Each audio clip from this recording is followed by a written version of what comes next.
மதுரையில் முருகபக்தர் மாநாடை பார்த்தவரை 200 சாத்தியம் தான் அப்படின்னு நான் இப்போ நினைக்கிறேன். காலையில் ஒரு செய்தி கேள்விப்பட்டேன். முருகபக்தர் மாநாடோட இது முடியறது இல்லைங்க, நமக்கு ரொம்ப நெருங்கிய நண்பர் சொல்கிறாரு. நீங்கள் என்ன நினச்சிங்க, முருகபக்தர் மாநாடோட நாங்கள் முடிக்கிறதா? அனுமன் பக்தர்கள் மாநாடு நடத்த போகிறோம். அக்டோபர் நவம்பர் மாதம் கடலூரை சேர்ந்த நண்பர்கள் அனுமன் பக்தர் மாநாடுக்காக நாங்கள் ஆட்களை எல்லாம் திரட்டிகிட்டு இருக்கிறோம். அக்டோபர் நவம்பரில் பாருங்கள், தமிழ்நாடே குலுங்க போகுது. ஆஹா, 234 சாத்தியமோ? முருக பக்தர் மாநாட்டுக்கு பிறகு 200 சாத்தியம்னா அனுமன் பக்தர் மாநாட்டுக்கு பிறகு 234 சாத்தியம்னு தோண ஆரம்பிச்சிச்சு. இப்போ ஆக்டிவ் பாலிடிக்ஸோ இல்லை மிசால போடக்கூடிய அளவுக்கு தேச துரோகமோ, இப்போ நம்ம எல்லாருமே தேச விரோதி லிஸ்ட்டில் இருக்கிறோங்கிறத மறந்துடாதீங்க. டூரிங் டாக்கீஸ் முதலாளிகளுக்கு வரப்பிரசாதமாக அமைகிற படங்கள் ஒன்று பராசக்தி, இன்னொன்று ராஜாராணி, அப்புறம் எம்ஜிஆர் படங்கள். இதெல்லாம் வரப்பிரசாதம் அமைய எத்தனை வாட்டி வேணாலும் போடலாம், அதுக்கேற்ற வசூல் இருக்கும். தெரிமொழியாக கையாண்டதால தான் இன்றைக்கு திராவிட கொள்கைகள் உயிர்ப்போடு இருக்கு. அப்போ 200 லட்சியம், ஆத்தாடி 200 அப்படின்னு நான் நினச்சேன். ஆனால் 70, 71 எங்கள் காலேஜ் டேஸில் 150 லட்சியம்னு கலைஞர் சொன்னார். 150? ஐயோ, 150 எப்படி முடியும்? 184 வென்றது. 184.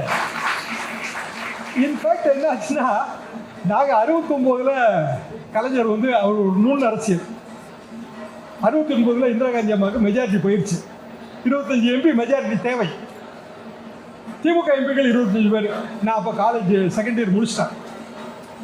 திமுக எம்பிக்கள் 25 பேர் இந்திரா காந்தி அம்மையாருக்கு ஆதரவு கொடுத்தாங்க.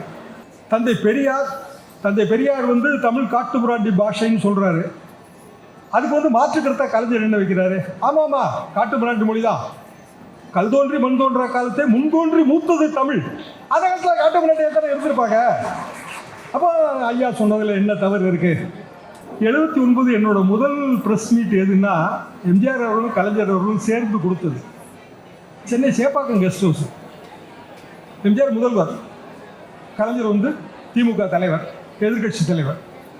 பிஜு பட்நாயக் வராரு, நவீன் பட்நாயக்கோட ஃபாதர், மத்திய உருக்குத்துறை அமைச்சர். அவரோட அஜெண்டா என்னன்னா, இந்திரா காந்தி அம்மா திருப்பி வரக்கூடாதுங்கிறது அவரோட அஜெண்டா. அதனால திமுகவும் அதிமுகவும் ஒன்றா இணையணும். இது அவர் வைத்தது. 2 தலைவர்களையும் சேப்பாக்கம் கெஸ்ட் ஹவுஸில் அவர் சந்தித்து தனியாக பேசிவிட்டு அப்புறம் ப்ரெஸ் மீட்டில் கலைஞர்கிட்ட ஒரு கேள்வி கேட்குறோம். அப்படி இணைந்தால் யார் முதல்வர்? கலைஞர் தயங்கவே இல்லை.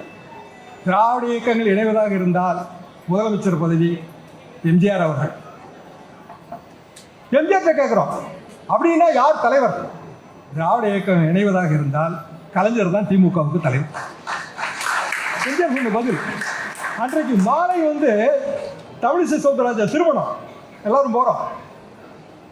எம்ஜிஆர் கலைஞர் தாலி யார் எடுத்து கொடுத்தான்னு எனக்கு ஞாபகம் இல்லை. ஆனால் கலைஞர் நாங்கள் எல்லாம் கை தட்டினோன்னா, இந்த இணைப்பு உங்களுக்கு பிடித்திருக்குமேன்னு கேட்டார். திமுகவும் அதிமுகவும் டபுள் பேரல் கன். அப்போ டபுள் பேரல் கன்னில் ஒரு பேரல் எங்கேயோ தொலைஞ்சிருச்சு. இப்போ அது வந்துட்டு இருக்கு. காலப்போக்கில் இவங்களே கொண்டு சேர்க்குறாங்க. எங்கேயோ கஷ்டப்பட்டு தேடி எடுத்து கொண்டு சேர்க்குறாங்க. பொருத்தி கொள்ள வேண்டியது நமக்கு கடமை. எங்களுக்கும் எம்ஜிஆர் பேரில் பெரிய பற்று உண்டு. ஆனால் இப்படி அண்ணா பெரியார் வரியாக ஐகானிக் லீடர்ஸை நீங்கள் இழிவுபடுத்தும் போது, அப்படி இழிவுபடுத்த மாட்டாங்கன்னு நாங்கள் நினைச்சோன்னு ஒருத்தர் சொல்கிறாரு பார்த்தீங்களா, அதை மாதிரி அவமானம் எதுவுமே கிடையாது.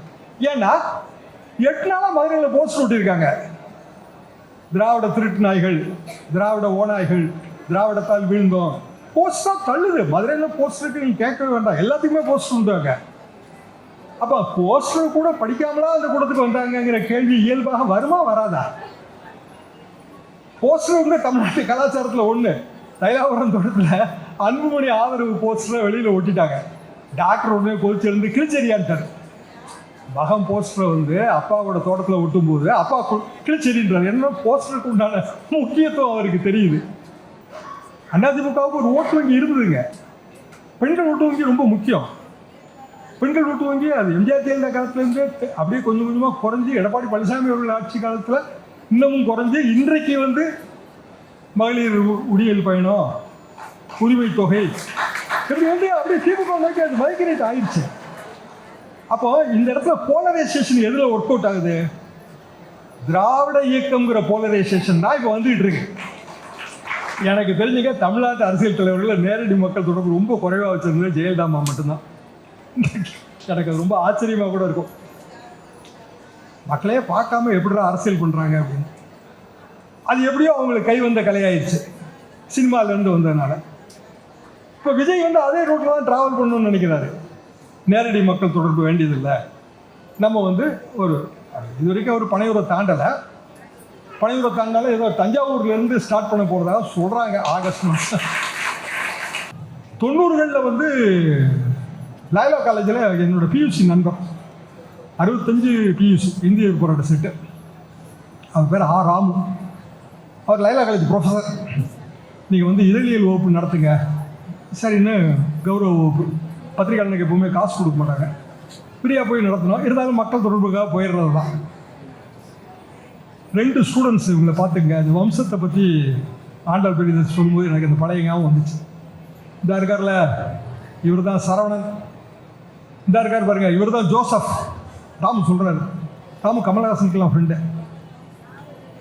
ஜோசப் சரவணன், ஜோசப் தான் விஜய், சரவணன் தான் சூர்யா. வம்சத்தை பற்றி துவம்சம் வம்சம் வசம்ங்கிற அந்த அடுக்குமொழி கலைஞரோட பழைய கோட்டை வந்து ஆண்டாள் பெரியதரிசி சொன்னாங்களே, அந்த சூர்யாவும் அந்த விஜய். அப்புறம் 98 ஒரு மலர், அப்போ நான் திருச்சின்னு ஒரு சினிமா பத்திரிகை வச்சுருந்தேன். சினிமாவும் அரசியல் இங்கே எப்பவும் சேர்ந்தான் போகும், அதை ஞாபகம் வச்சுக்கோங்க, அதை நம்ம தவிர்க்க முடியாது. சினிமா பத்திரிகை சார்பாக எஸ் ஏ சந்திரசேகர் நமக்கு ரொம்ப நண்பர். விஜயோட ஒரு ஆள் உயர ப்ளோ போடணும் அப்படின்னு போய் விஜயோட ஒரு புகைப்படம் மாலை மலரில். இப்போ நான் விஜய் பிறந்த நாளோட ஒரு கட்டு எழுதும் போது நினைவு கூர்ந்திருந்தேன். இவர் வந்து ரொம்ப அவர் பேசவே மாட்டார், ரொம்ப ரிசர்வ்டு டைப்பாக இருக்காரு, அப்படி தான் நான் நினச்சேன். இப்போ வந்து அவர் அரசியல் தலைவர், அடுத்த முதலமைச்சர்னு சொல்லும்போது அது அழுறதா சிரிக்கிறதானே எனக்கு தெரியல.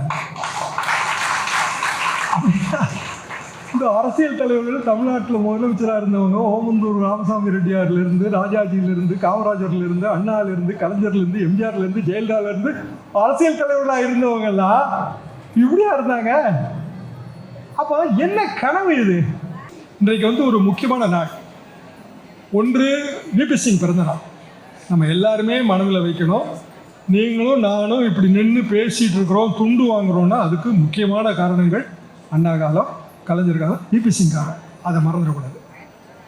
இன்னொன்று, இன்றைக்கு நைட்லேருந்து யாரும் பேச முடியாது. எமர்ஜென்சி அறிவிக்கப்பட்ட நாள். எமர்ஜென்சி அறிவிக்கப்பட்ட நாள் என்றால் எந்த வகையில் அது முக்கியம்னா, நாளைக்கு வந்து இன்றைய முதலமைச்சரை கைது செய்கிறார். அவர் வந்து 23 வயசு. அப்போ நான் வந்து பஞ்சாபில் வேலை பார்க்குறேன், செய்திகளே வராது. ட்ரைபியூன் ஒரு பத்திரிக்கை தமிழ்நாடு செய்தியை சிங்கிள் காலத்தில் போடுவாங்க. அமிர்த்சர் நகரத்தில் நான் இருக்கிறேன். மறுநாளைக்கு மறுநாளோ அதற்கடுத்த நாளோ தான் கடிதம் மூலமாக எனக்கு தகவல் கிடைச்சிது. முதலமைச்சர் மு க ஸ்டாலின் மதுராந்தகம் பக்கம் ஒரு கூட்டம், அதுக்கு போயிட்டு வராரு. இப்போ ஆக்டிவ் பாலிடிக்ஸோ இல்லை மிசால போடக்கூடிய அளவுக்கு தேச துரோகமோ, இப்போ நம்ம எல்லாருமே தேச விரோதி லிஸ்ட்டில் இருக்கிறோங்கிறத மறந்துடாதீங்க. தேச துரோகமோ செய்யலை, அதனால் அவர் கைது செய்யப்படுகிறார். பல மாதங்கள். அதில் வந்து மேயர் சிட்டி பாபு அவர்கள், இப்போ குளத்தூர் பக்கத்தில் அவருக்கு ஒரு பிரிட்ஜு இருக்குது, அவரோட மரணம். பின்னாடி ரொம்ப நாள் கழித்து அந்த சென்ட்ரல் ஜெயிலுக்கு ஸ்டாலின் அவர்கள் சென்று பார்க்கிறார். எங்கள் அலுவலகத்துக்கு வந்துட்டு அவர் அங்கே போகிறார், மூட போகிறாங்க, இப்போ புலன்லாம் இருக்கு, போய் பார்க்கிறார். அந்த நினைவுகளை எல்லாம் சொல்லியிருந்தார். அது வந்து இன்றைக்கு ஹிந்து ஆங்கில பத்திரிகையில் மிகப்பெரிய அளவுக்கு எழுதியிருக்கிறாங்க. எப்படி வந்து எமர்ஜென்சி கொடுமைகள் இருந்தது.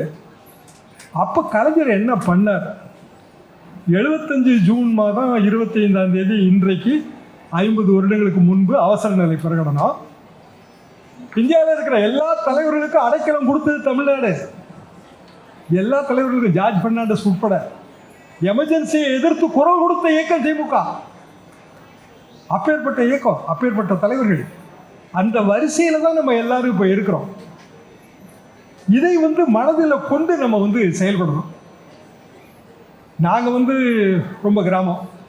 எங்கள் ஃபாதர் வந்து கோவில்பட்டியில் ஒரு தியேட்டரில் பாகஸ்தர். எல்லா தொழிலையும் எப்படி நஷ்டம் அடைகிறது அப்படின்னா எங்கள் ஃபாதருக்கு அது தெரியும். கோவில்பட்டி தியேட்டரில் லாஸு. சாதாங்குளங்கிற ஒரு சின்ன ஊரில் போய் டூரிங் டாக்கீஸ்